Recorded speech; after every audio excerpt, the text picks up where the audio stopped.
Isang maganda at maulang umaga po sa ating lahat. And I hope lahat po tayo ay nakarating. Praise God na tayong lahat ay nakarating ng ligtas ngayong araw na ito. No? Usually pagka maulan, ito yung mga panahon na masarap magbasa ng libro para sa iba. Pero sa akin hindi po. Hindi ako mahilig magbasa. Pero for those who are reading books, when you hear or read of the name, this is a Chinese guy, Sun Tzu, no, Tzu, no, one book would mainly come in your mind, and ito yung book na pinamagatang The Art of War, no. He was a military strategist in the old Chinese times, and his insight reminds us dito sa book na ito that preparation and strategy determines the outcome of a conflict long before swords are drawn and before arrows fly. Kasi isa dun sa mga sinabi niya dun sa libro is that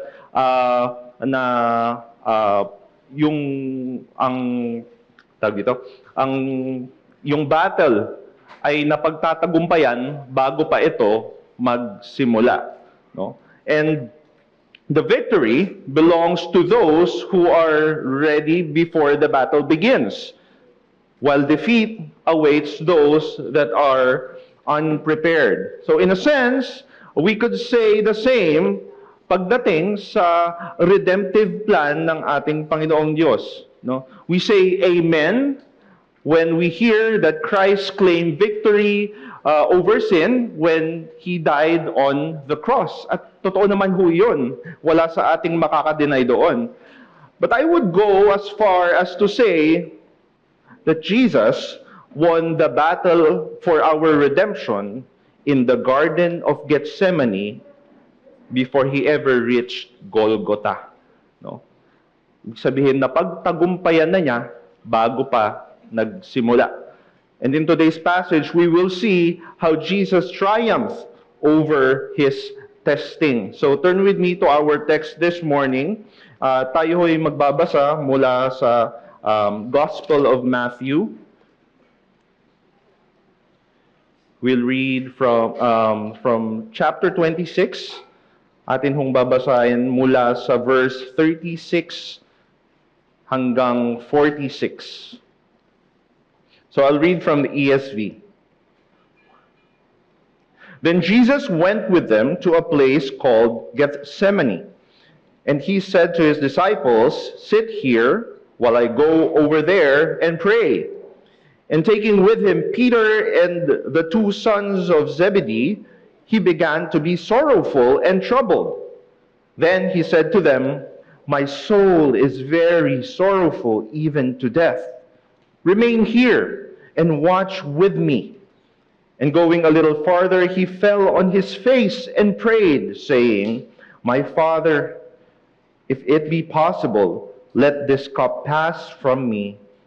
Nevertheless, not as I will, but as you will." And He came to the disciples and found them sleeping. And He said to Peter, So could you not watch with me an hour? Watch and pray that you may not enter into temptation. The spirit indeed is willing, but the flesh is weak. Again, for the second time, He went away and prayed, "My Father, if this cannot pass unless I drink it, your will be done."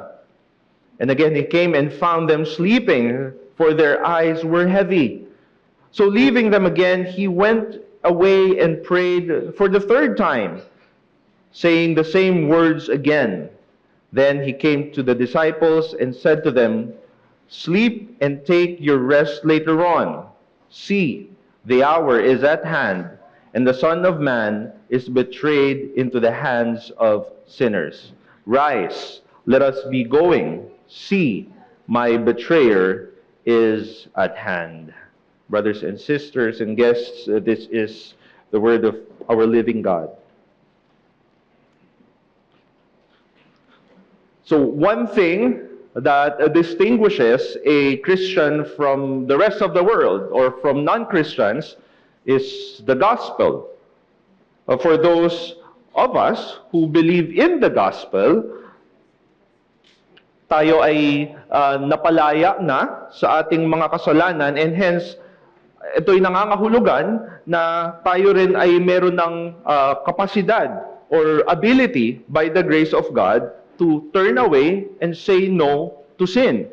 No? In other words, we can say that we are enabled by God's grace to kill our sins.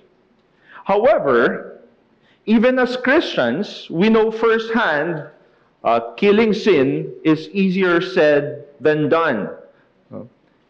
Even the apostles who, in the sense, masasabi natin sila yung the best of us because they have been with our Lord and Savior Jesus Christ, they are no exception to this battle against sin. And the Bible records these chosen few falling into sin themselves.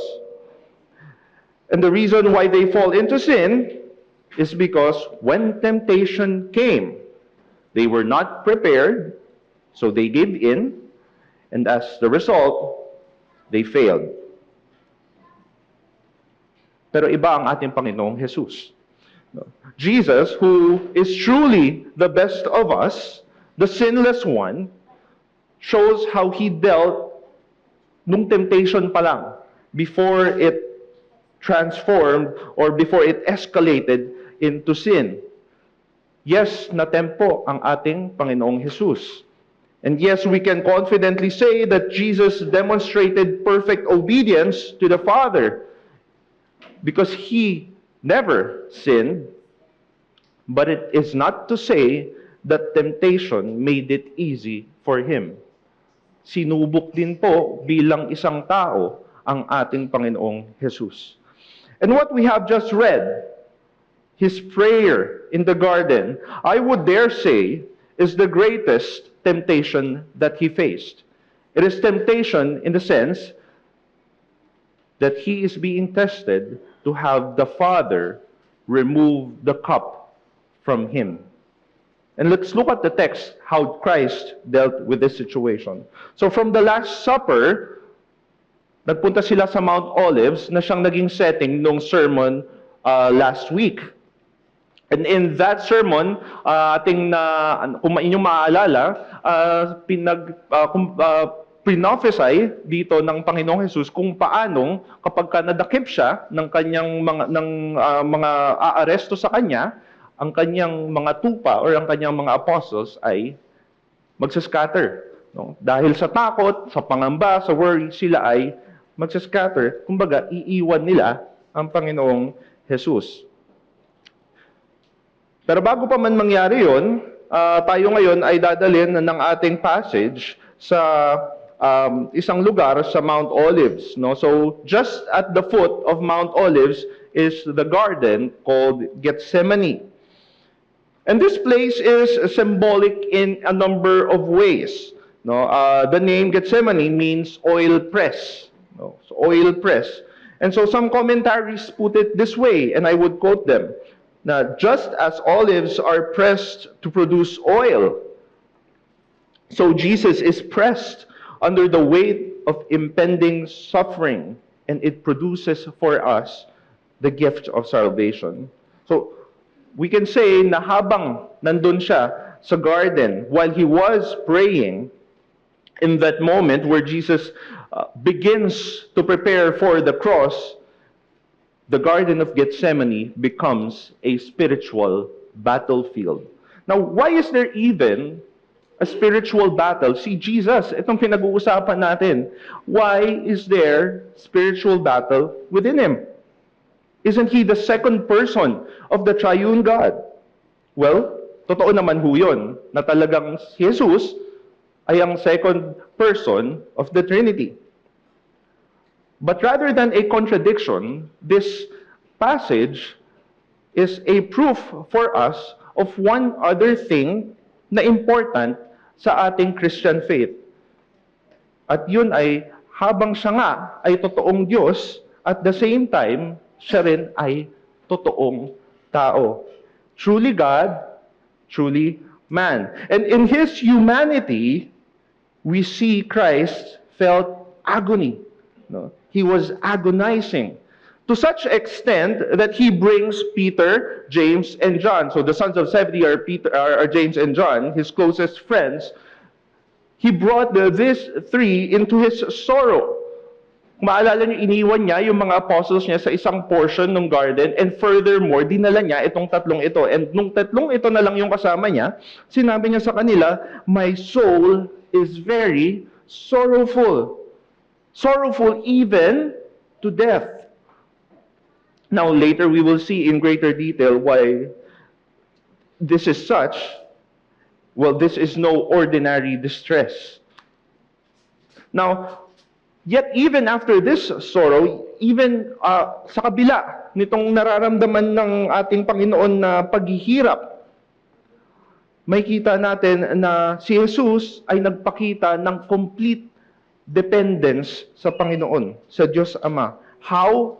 By turning to the Father in prayer. So, this is a reminder, both a reminder and a comfort for all Christians. Prayer is not merely a spiritual discipline na porque Christian ka, kailangan nagpe-pray ka. It's a distinction bilang isang Kristiyano. Hindi lang yun.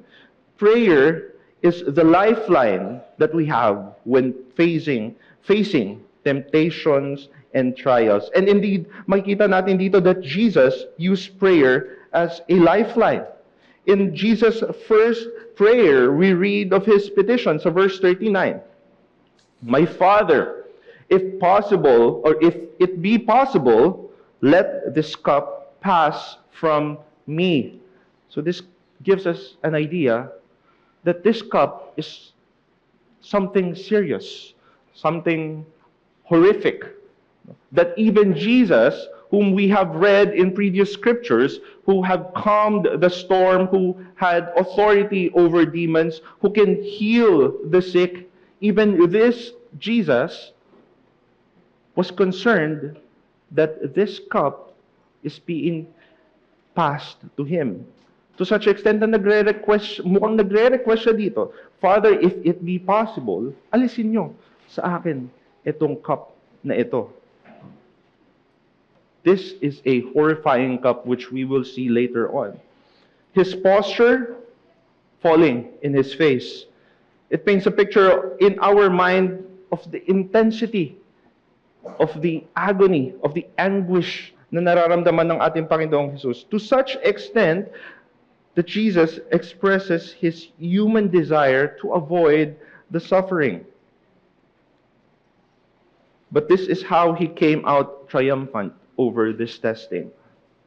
After lifting up his petition to God, he did not forget. "Nevertheless, not as I will, but as you will." He puts the will of the Father first before his own.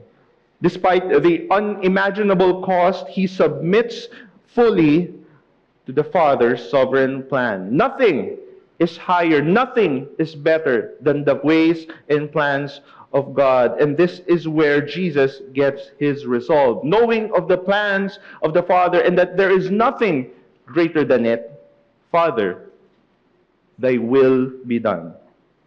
And his actions, kung titignan natin, are the exact opposite of what the disciples did.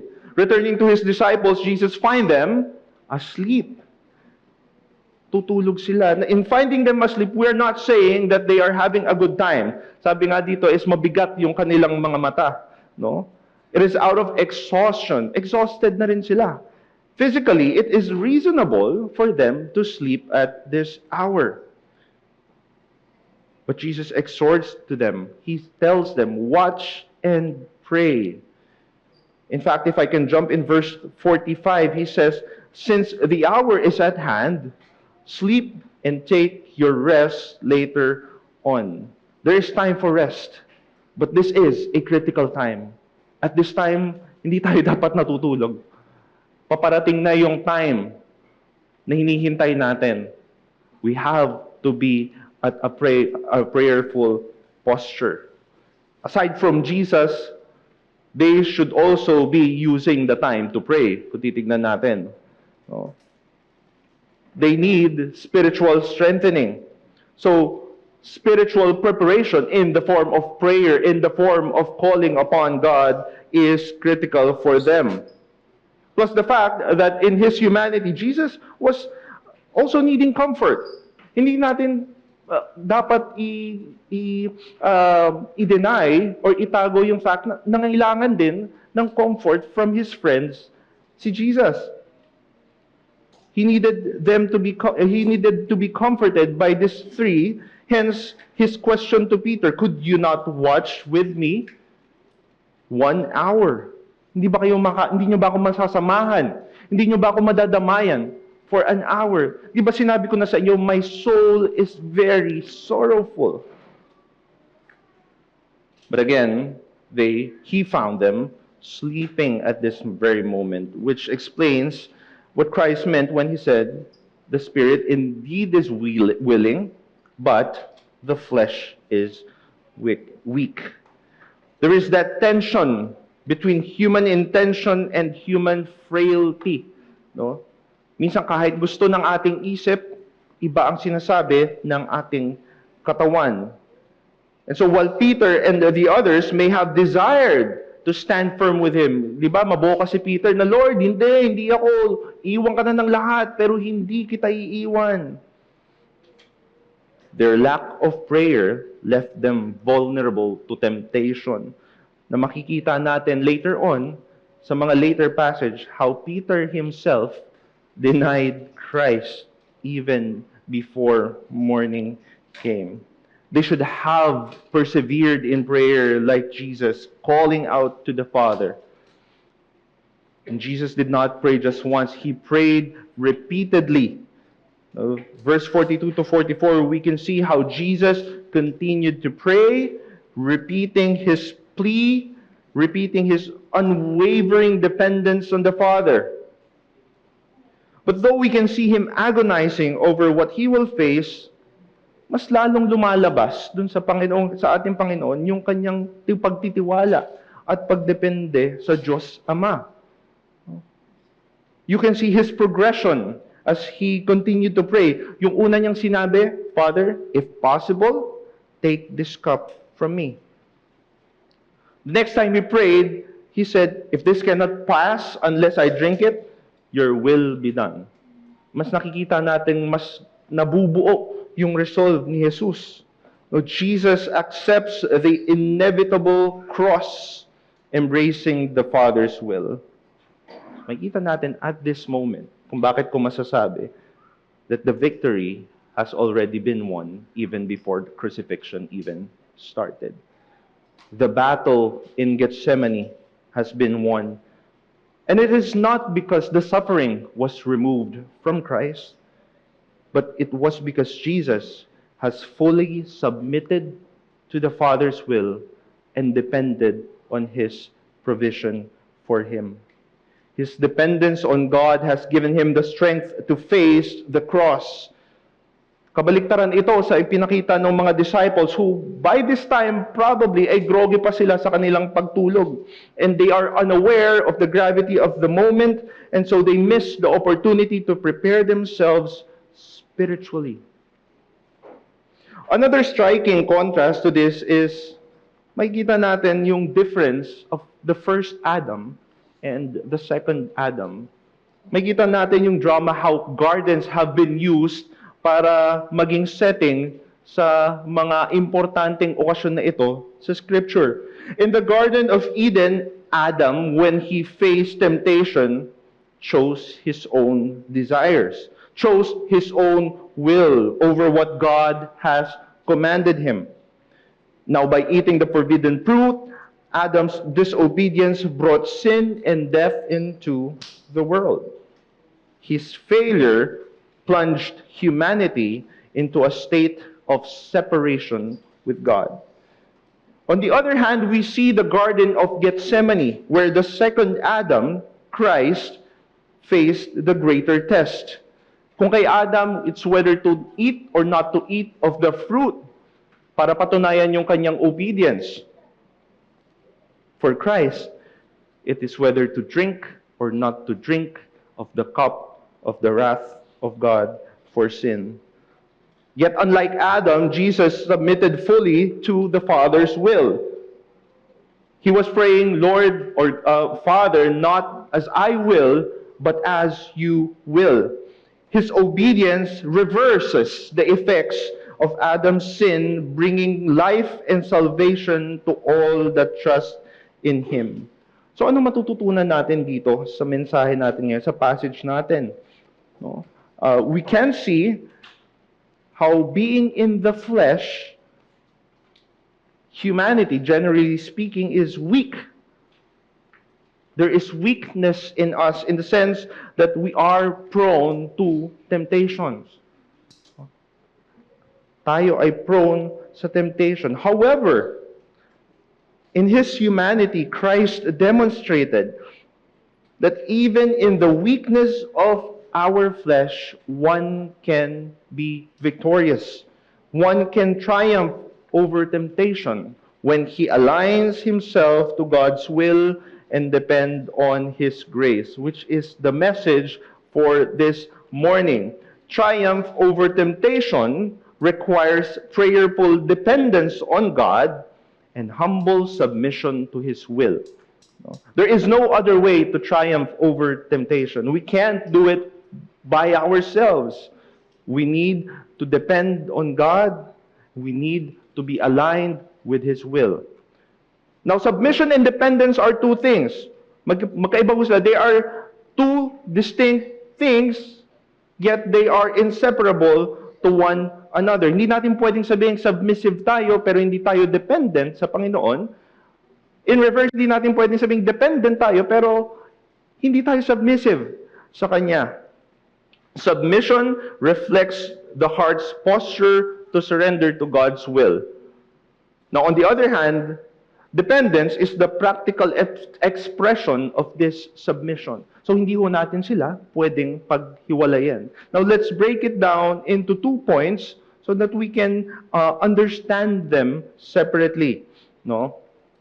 Una, submission to His authority, and next is dependence on His providence. Now, in the first point, submission to His authority. Jesus surrendered His own desires to the Father's sovereign plan. Yun yung malinaw na sinabi niya, not my will, but yours be done. Now, first thing we must remember, if we read these kinds of passages, kailangan nating alang-alang at tandaan na si Jesus, though He is God, He is also fully man. No? In other words, He has two natures, the divine nature and the human nature. And having two natures, masasabi rin natin that Christ had two wills, His human will and His divine will. However, kailangan nating maging maingat, mga kapatid, na isipin na itong dalawang ito ay magkahiwalay at itong dalawang ito ay contrasting with one another. Kasi yun minsan yung ginagamit na contradiction, no, ng mga against sa pagkatao ni Christ, no? Na sinasabi nila na si Christ ay may sariling will different from the Father, hence the passage where ayaw niyang pumunta sa cross. We can see from the Second London Baptist Confession of Faith, this is in chapter 8, paragraph 2, ito ay isang mahalagang doctrine na dapat natin panghawakan habang nagbabasa ng mga ganitong text para hindi tayo mag-fall into the heresy of separating the two natures of Christ and at the same time, on the other spectrum, mixing the two natures of Christ.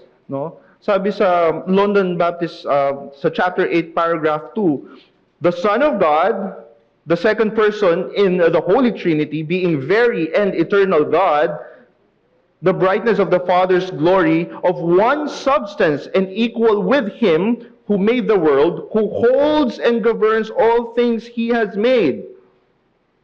Christ is God. Did When the fullness of time was complete, take upon him man's nature with all the essential properties and common infirmities of it. Lahat ng mga kahinaan or weakness dun sa vessel ng pagiging human ay kinuha rin ni Kristo. Yet, without sin, being conceived by the Holy Spirit in the womb of the Virgin Mary, the Holy Spirit coming down upon her, and the power of the Most High overshadowing her, so was made of a woman of the tribe of Judah, of the seed of Abraham and David, according to the Scriptures, so that two whole, perfect, and distinct natures were inseparably joined together in one person, without conversion, composition, confusion, which person is very God and very man, yet one Christ, the only mediator between God and man. So, reading such statements, if possible, let this cup pass from me, should not confuse us na para bang umaayaw ang Panginoong Jesus sa plano ng Panginoong Diyos, ng Diyos Ama, na siya ay mamatay para sa kasalanan ng lahat. This should not lead us into thinking that Jesus is unwilling to go to the cross. This statement is but an expression of the gravity of what he is about to face. Ganun kagrabe yung sitwasyon na kanyang haharapin para sa atin, to such extent na ganun yung phrasing niya, kung pwede lang sanang wala na sa akin ito. But not my will, but yours be done, he said. He was to receive a cup, the divine wrath of God, or the judgment for our sins. Yun yung nasa cup na kanyang tatanggapin. Here we see Christ, the sinless, perfect, unblemished Son of God, facing the cup that was supposed to be for sinners like us. And yung horrific part dito is na hindi lang ito basta physical na suffering dun sa cross eh. Yes, there is that problem, but the more horrific part is the fact that the second person of the Trinity, the eternal God, the brightness of the Father, the one who is one with the Father in substance and is equal with him, will be separated from the Father. That is the most agonizing part of it. The Father, in other words, turning his face away from the Son, because the Son will be the sin bearer for all those that will be redeemed. And that is why Christ had such a petition. Because of that horrifying idea of being separated from the Father, receiving the anger of God. But the beautiful thing is that we see Christ's resolve. Nevertheless, not as I will, but as you will. There is a purpose for his suffering. Jesus receiving the cup was necessary for our sake. There was no other way for salvation to be accomplished apart from the cross.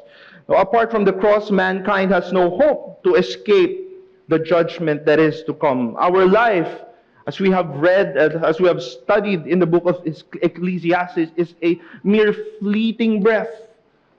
And more so, kung wala ang Panginoong Jesus, talagang matatapos ang ating buhay in just a mere breath. But as we have read in the scripture reading, being made perfect, he became the source of eternal salvation to all who obey him. And so, in Christ's acceptance of his role as the cup-bearer, we see kung gaano tayo kamahal ng Panginoong Diyos. Yes, there is that eternal anger of God burning against sin, but also there is that eternal love. And that love is seen in the person and work of Christ. And so if you are not in Christ, first thing you have to to know, this horrible cup is still upon you. John chapter 3 verse 36 says, whoever believes in the Son has eternal life. Whoever does not obey the Son shall not see life, but the wrath of God remains on him. Even to this day, if you do not have faith in the person and work of Christ, hindi mo pwedeng sabihin, well, walang kawalan naman. The wrath of God is upon you. And if your ignorance may shield you from the true weight of what that wrath of God is, let's look quickly at Revelation chapter 14, verse 9 to 11. No? Sabi sa passage na ito, if anyone worships the beast and its image and receives a mark on his forehead or on his hand, he also will drink the wine of God's wrath, poured full strength into the cup of his anger. And he will be tormented with fire and sulfur in the presence of the holy angels and in the presence of the Lamb. The smoke of their torment goes up forever and ever, and they have no rest day or night, these worshippers of the beast and its image, and whoever receives the mark of its name. I do not memorize. Hindi ko kayang i-memorize, hindi ko pa memorize yung passage na yun, pero kung kukunin natin yung ilan sa mga words na ating matatandaan, there is that full strength of the wrath of God, there is that torment that will be felt by those who are against Him, who are not in Him. That torment goes up forever and ever. There is no rest. So, I cannot explain in full understanding what the wrath of God is, but the scriptures clearly describe it for us in such a way na maiintindihan natin on our human capacity. And even then, it is not a pretty sight. So if you are not in Christ, and you are still breathing right now, know, my friend, that there is still time. Turn away from your sins. Trust in what Christ has done on the cross. What He has done is to drink that cup that was supposed to be for you. But for us who are in Christ, let us be comforted and let us find joy in seeing what God's heart is for us. Napakaganda ng pagmamahal ng Panginoong Diyos sa atin. To such extent that God's ways are always for the good of His people. In short, always for our good. If you are in Christ, God's sovereign will and purposes, though at times may be difficult to understand, may be hard to endure, but yet the promise of God is that it is for your ultimate good.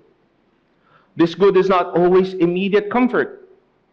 It's not always fast relief, but certainly it is for the fulfillment of His redemptive purposes in your life. And the scripture promises that as the day goes by and you are indwelt by the Holy Spirit, you are more and more conformed into the image of Christ, and you are being prepared for glory until the time comes that Christ comes back to take us home and drinks not a bitter, but a sweet cup with us. Imagine a parent giving a child a dose of bitter medicine. No? Usually, sa child, sa isang bata, mapait, hindi masarap, ayoko yan.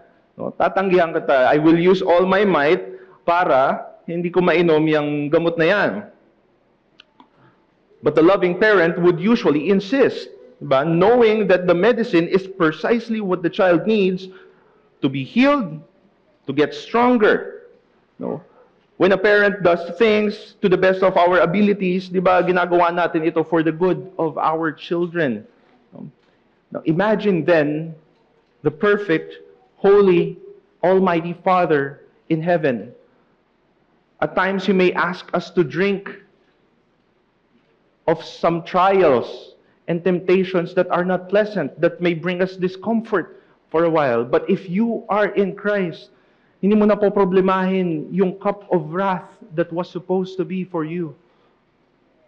You just have to endure this time on earth and know that the testing that God gives you is for your benefit.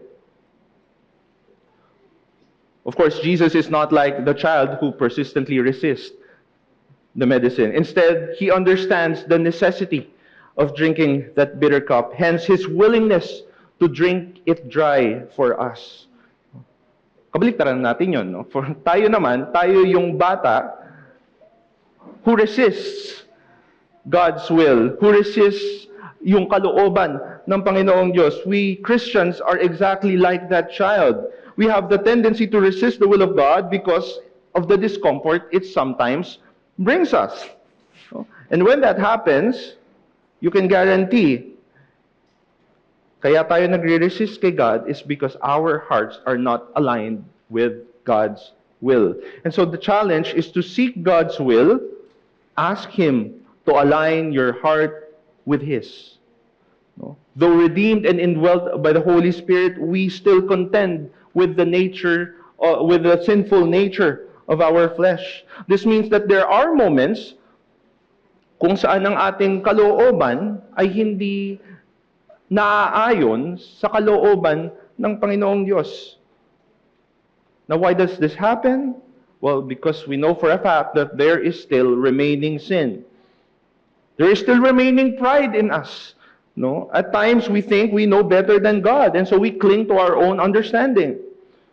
There is still remaining fear in us. No? So we shy away from God's will kasi ayaw nating harapin yung mga or i-endure yung mga paghihirap na dapat harapin ng isang Kristiyano dito sa mundo. We still have remaining impatience when God asks us to wait, to be patient. We want to take matters into our own hands and assume control. Whatever the cause, this misalignment with the will of the Father leads us to lack of peace, leads us to unnecessary pain, leads us to disagreement, heartaches, and to hurting one another. When we resist the will of God, we suffer. Not because He is unkind, not because He wanted us in the sense na tayo ay maghirap, but because we are moving outside the boundaries of His good and perfect plan. So let us look to Christ to be our perfect example. No? Kasi si Christ mismo, makikita natin in His humanity, hinarap niya yung mga tukso ng pagiging human. No? He faced the temptation to turn from the Father's will. Yet, knowing the frailty of human desires, He persisted in prayer. He sought to align His will with God's will. And hence, He came out victorious. Through His submission in the Garden of Gethsemane, Jesus triumphed over temptation and ultimately triumphed on the cross because He willingly took it despite the pain that He has to endure. And the ripples of that victory extend to us today, extend across generations. There is salvation now available for all who will trust in Him, not for a limited time, but until we are alive and breathing, until He comes back. Well, in a sense, it's limited, but you get the point. While He is not yet returning here, there is still that salvation opportunity available for anyone who will turn to Him for it. There is adoption as children of the Father. Now we can call God our Father as a rippling effect of His submissiveness in the garden. And as an effect of it as well, even in our failings, even sa ating pag-fall into sin, no? Para sa mga nasa labas ng kalooban ng Diyos, for those who are not in Christ, whatever it is that you do, it compounds all the more to your damnation. But for those in Christ, even as we sin, the comfort is even Our errors are being used by God para sa ating discipline, para sa ating pruning, to make us grow more and more holy and separated for His cause. So how is your life, kapatid? Are you living a life of thy will be done? Or are you living a life of my will be done? If you find yourself in the latter, kapatid, turn away from your sin of unsubmissiveness today. Look to the submissive Christ who through His obedience opened the floodgates of mercy that are being experienced by us new every morning today. Every breath you take is a fresh opportunity to seek God's will. So let us take every day as an opportunity to pursue living humbly and prayerfully, aligning our hearts with His. And so the last point is the outpouring of this submissiveness to the will of God. And this is being dependent on His providence. In earlier statements, I said that the being dependent is the practical expression of submission. And so we see in the text that as Christ displays His submissiveness to the will of God, the practical expression of this is that He prayed fervently. Mataimtim siyang nagdarasal, demonstrating dependence on the Father for strength. Notice this evidences of Him being dependent to the Father. Jesus prayed 3 times. Verse 39, verse 42, verse 44. His posture, falling on His face, a posture of someone who is in front of a being that He reveres and that He trusts.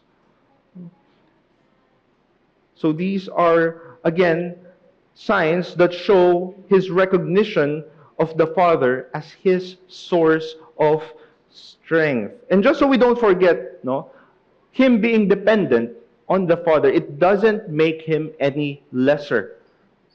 It doesn't make Him any lesser. The Son is still of one substance and equal with the Father and the Spirit. But as the Son emptied Himself, in taking a much lesser form, in taking the human form, it is but natural that in His humanity, He depends on, wala na siyang pagdedependahang iba, kundi ang Panginoong Diyos. He depends on none other than God Himself, especially on this critical time.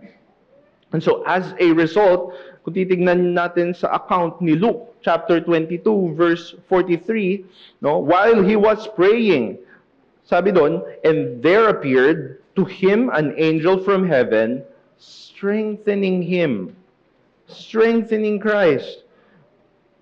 When we pray, we don't bend God's will. We teach our hearts to submit to God's will and depend on His grace. And as we do, again, dito mas magiging totoo yung statement that I said earlier, prayer is not just a spiritual discipline. It is a lifeline as we face temptations and trials. Prayer is the means by which we receive God's grace to resist temptation. Most of the things now, electronic na lahat. Lahat tumatakbo sa kuryente, ke naka-plug sa pader or ke powered by battery, runs in a power source. The most common problem, since all things mostly are electronic, is once it's disconnected from the power source, kahit na bago pa yan, kahit na fully paid pa yan, hindi gagana yan.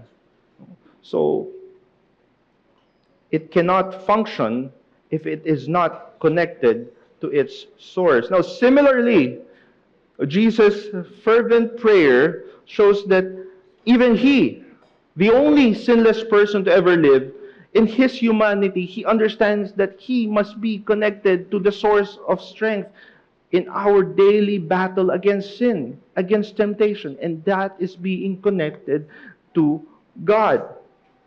So for us, similarly, if we want to live as one who has been freed from the bondage of sin, kung talaga sinasabi natin na tayo ay na kay Kristo at sinasabi natin na tayo ay napalaya na sa ating pagiging alipin sa ating kasalanan, dapat evident sa ating buhay na tayo ay madasalin sa Diyos Ama. Dapat nakikita sa buhay natin na tayo ay dependent sa Kanya. Kasi alam natin, maiintindihan natin na dahil sa ating sinfulness, sa sinfulness ng ating laman, pag tayo ay lumayo sa source ng ating kalakasan, wala. Tayo ay babagsak at patuloy na tayong magkocommit ng kasalanan. Kailangan nating maging connected sa Panginoon. And it makes perfect sense why Jesus told His disciples, "Watch and pray that you may not enter into temptation." That is the way to receive spiritual strength. In contrast with Christ, who was strengthened by God, the disciples who slept instead of praying were left vulnerable to temptation, as seen in Peter's subsequent denials of Jesus in the coming verses. It may seem simple. Prayer lang ang katapat.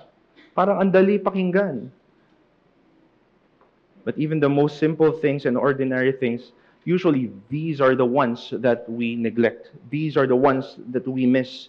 And that is the problem with Christians today. We miss the importance of prayer, of communing with God, of submitting to the will of God, of depending on God.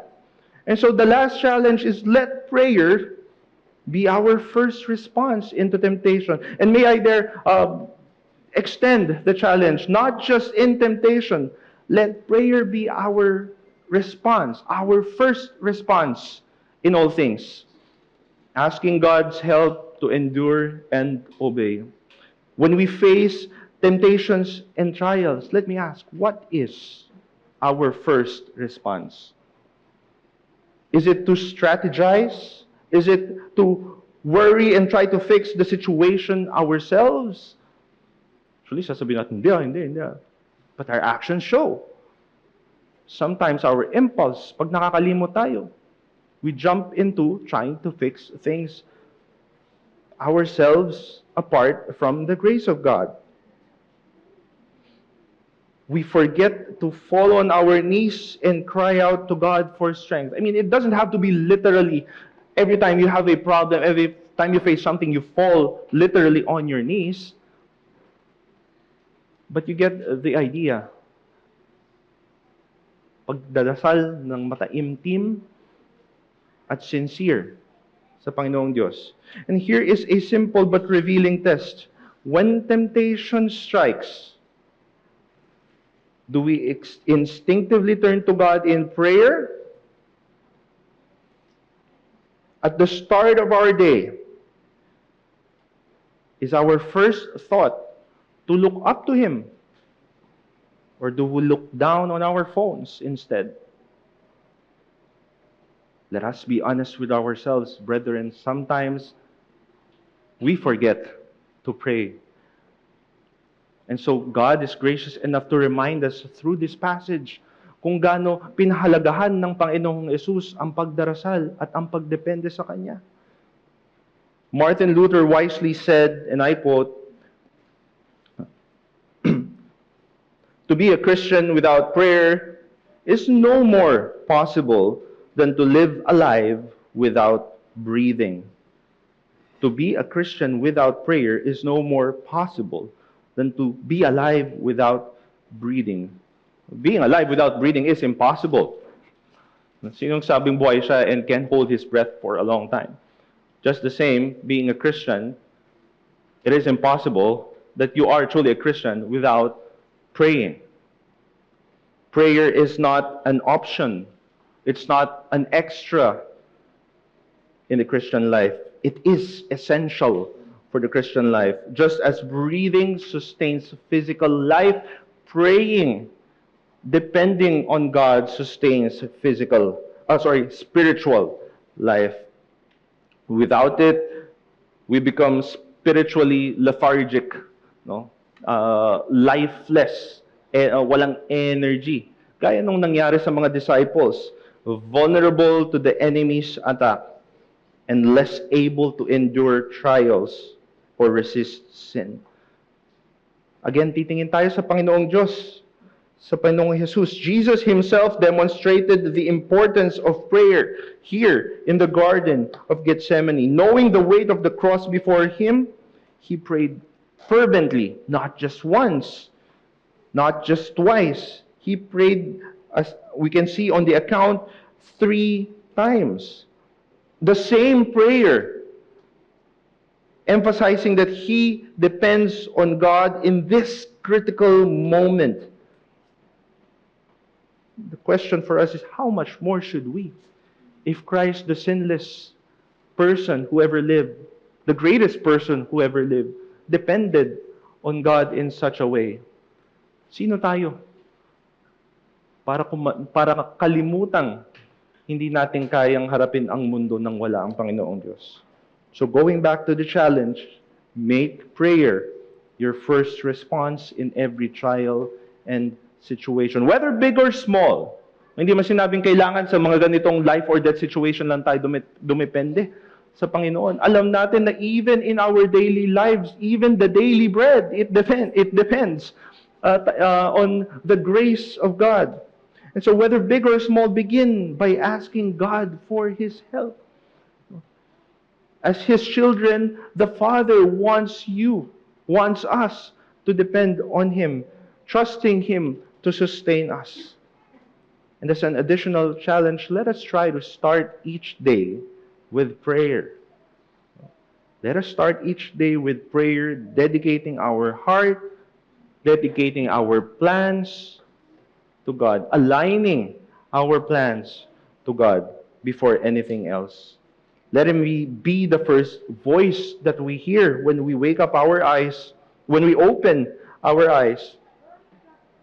If prayer has not been your first response, kapatid, laging available ang grasya at mercy ng Panginoong Diyos. Baguhin natin yung ating pamumuhay at tayo ay magsimula na maging madasalin at maging dependent sa Kanya. Let us ask God to reignite our hearts and passion to communicate with Him. Make praying a daily habit, not just in eating, in eating, sleeping, or pagka may nagsasabi sa atin na, oh, please pray for me, may ganitong nangyari. Oh, I'll pray for you. Sometimes we say, I pray for you, but we forget to pray. Praying for you, but we forget to pray. Let's make it a habit that when we say we pray, we do. That when we say we pray, we do it seriously, knowing who we are talking to, knowing of the kind of power our Father has and the kind of strength that He is able to provide for us. Jesus triumphed in Gethsemane by submitting to the Father and depending on Him in prayer. Through His faithfulness, He secured victory for us. Victorious in the garden and ultimately victorious on the cross. In such, He allowed us and enabled us to follow His example of being dependent to God in our daily spiritual warfare. So, brethren, remember that we do not face sin alone. We cannot face sin alone. And God does not allow us to face sin alone. God is with us, and He is our only source of strength. So may we realize our daily need of Him until Christ returns and take us safely home. Let us close in prayer.